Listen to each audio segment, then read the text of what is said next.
dynamique, compétitif et addictif. Mayhem League, c'est un jeu multijoueur qui se joue en 2 contre 2 et qui oppose des équipes chacune composées de personnes différentes et qui a comme gros thème le sport. L'ambiance, ça va être fumigène, ça va être le sport, l'ambiance, les supporters, les acclamations et tout ce qui s'ensuit, quoi. Par exemple, dernièrement, il y a eu un autre jeu qui est sorti qui est Hi-Fi Rush, qui a du coup une cosmétique très comics sur lequel on a pu énormément s'inspirer et ça nous a pas mal aidé pour notre prod, par exemple. On est dans une ville-monde totalement futuriste. L'ambiance du stade va être un petit peu rétro-futuriste justement, c'est un petit kiff des développeurs, on va dire, on avait envie de partir dans ça. On va avoir plusieurs classes, donc 2.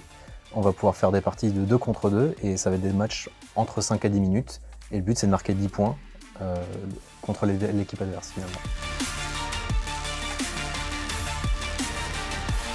C'est un mode de jeu qui est vraiment très prisé de nos jours, comme Overwatch, comme Rocket League. On sort vraiment sur quelque chose qui est e-sport et compétitif.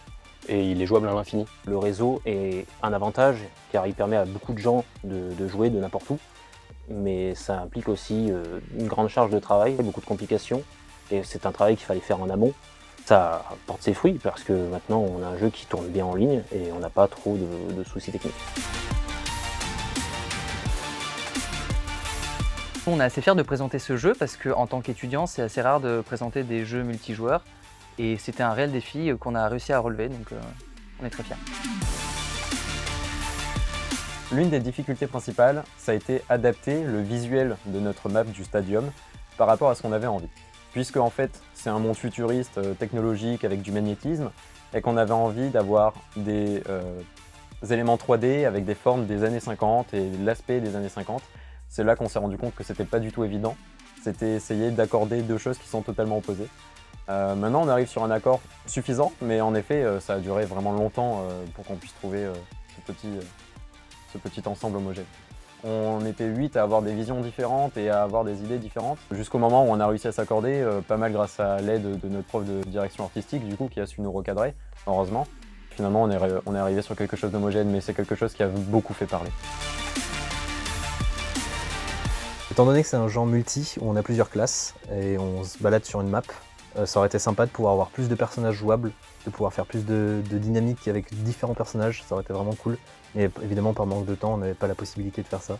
Donc on a 2 classes et c'est déjà vraiment bien. À la toute base du jeu, je m'étais mis sur tout ce qui est narrative design, sauf que c'est un jeu de sport et la narration dans le sport, et l'histoire dans un jeu de basketball, c'est pas très important. Donc je me suis essentiellement, le jeu m'a énormément appris sur la 3D, sur la gestion d'assets, sur le level art. Donc je suis très content sur tout ce que j'ai pu apprendre en modélisation. Parce que j'aurais aimé apprendre un peu plus en design, mais la 3D c'était bien aussi. Moi j'ai trouvé ça très cool qu'on puisse avoir cette expérience pendant 6-7 mois.